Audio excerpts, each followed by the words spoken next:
Greetings builders, Daniel here and welcome to the part 2 of our 12 starter builds for the new league Trial of the Ancestors. If you missed part 1, don't worry, you can find its link together with POBs and complete guides in the video description. Let's start this video with a very popular build. It's the super tanky and fast Righteous Fire Juggernaut with the Marauder class. Here you can use all the tankiness and life regeneration from Juggernaut to easily sustain the Righteous Fire damage and just walk your way through the end game. To list the pros of this build, I would start with how comfortable and smooth this gameplay is.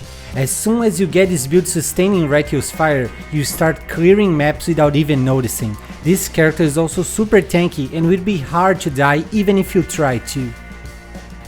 Now, to list the cons, I would start saying that the boss damage isn't great. But don't worry, you kill map bosses easily even on a low budget. But Guardians and Pinnacle bosses will take longer than usual if you don't invest some Divine Orbs.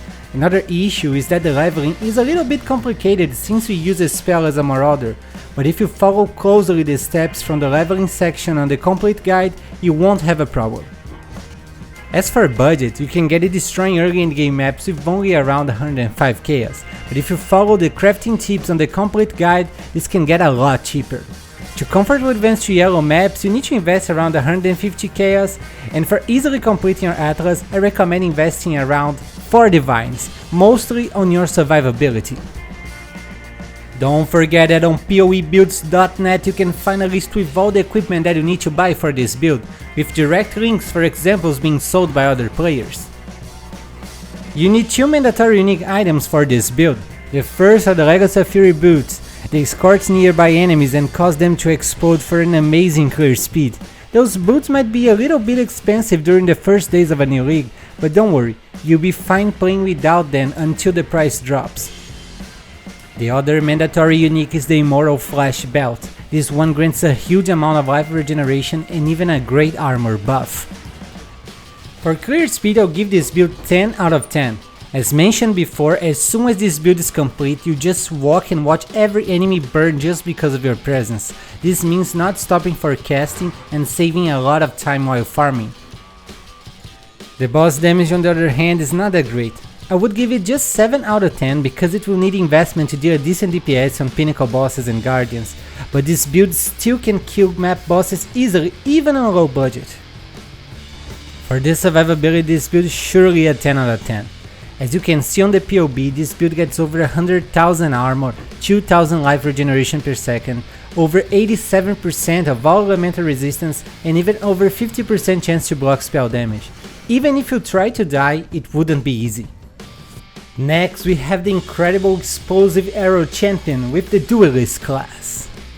This build uses the Explosive Arrow skill on ballistas to deliver huge ignites that proliferate on your enemies. To list the pros, I would start with how easy this build is to put together. You only need one mandatory unique item and not many other specific rare items. This one is perfect for starting a new league. This build is also very safe to play because with a totem play style, you just need to wait behind while they turn your enemies into ash. Now, to list the cons, I would start saying that this build uses fire damage over time. This means that your boss damage will need a lot of investment to be amazing. But don't worry too much about it, you can easily kill map bosses with a low budget. This build is only not recommended for uber boss farming. As for budget, you can get it destroying early in-game maps with only around 55 chaos. To comfortably advance to yellow maps, you need to invest around 120 chaos, and for easily completing your Atlas, I recommend investing around 4 divines, but you can totally do it with less. You only need one mandatory unique item for this build, the Diadian Dawn Belt, which causes your ignites to deal damage a lot faster. This is great for killing bosses. For clear speed, this build gets 8 out of 10.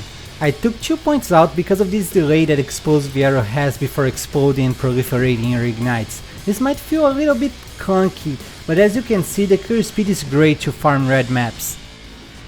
The boss damage also gets 8 out of 10.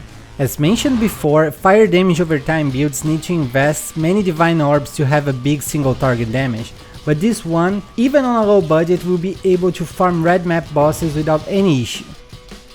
For this survivability, I'll give it 10 out of 10. This is because we are talking about a totem build where you just need to summon them and wait behind while they destroy and tank everything for you. You just need to mind your position. And above all of that, this build also counts with high armor, evasion and spell suppression. Finally, we have the ultimate tanky boy, the Boneshatter Juggernaut of the Marauder class. This build is perfect for the melee enthusiasts out there. Boneshatter hits enemies so hard that it hurts your own character, accumulating trauma stats. For each trauma you're going to deal and take more damage. That's why it's important to gather both attack speed and armor to stack many traumas and sustain their damage. To list the pros of this build, I would start with survivability. Even though you deal damage to yourself, this build has so much armor that you won't feel a thing.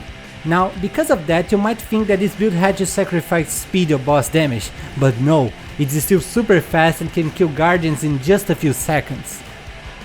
Now, to list the cons, the first thing that comes to mind is that you need to keep an eye on your accuracy. This is because the Keystone precise technique that grants 40% more damage if your accuracy is bigger than your life. As for budget, this build is cheap. You can get it destroying early in-game maps with only around 60 chaos. To comfortably advance to yellow maps, I recommend investing around 120 chaos, and for easily completing your atlas, I recommend investing around 4 divines. For clear speed, I'll give it 9 out of 10. Boneshatter also creates a big pulse of damage when stunning enemies. That means that a single blow can kill an entire pack of monsters. Other than that, you stack a lot of attack speed that causes your leech land to almost teleport you through the map. The boss damage is also great and deserves 9 out of 10. Using Berserk on bosses causes you to accumulate a lot of trauma stacks and deal huge amounts of damage. For the survivability, this build is surely a 10 out of 10. And I would even like to say 20 out of 10 if I could. This build achieves almost 200,000 armor and over 83% of all elemental resistance. All of that combined with the Juggernaut Ascendancy grants this character over 300,000 effective HP. Yes, it's crazy. And that's it for today, guys. Stay tuned because more and more starter builds are coming every day this week. As always, don't forget to leave your thoughts in the comments and give a thumbs up to support the channel. I wish you guys an amazing day and don't forget to keep building.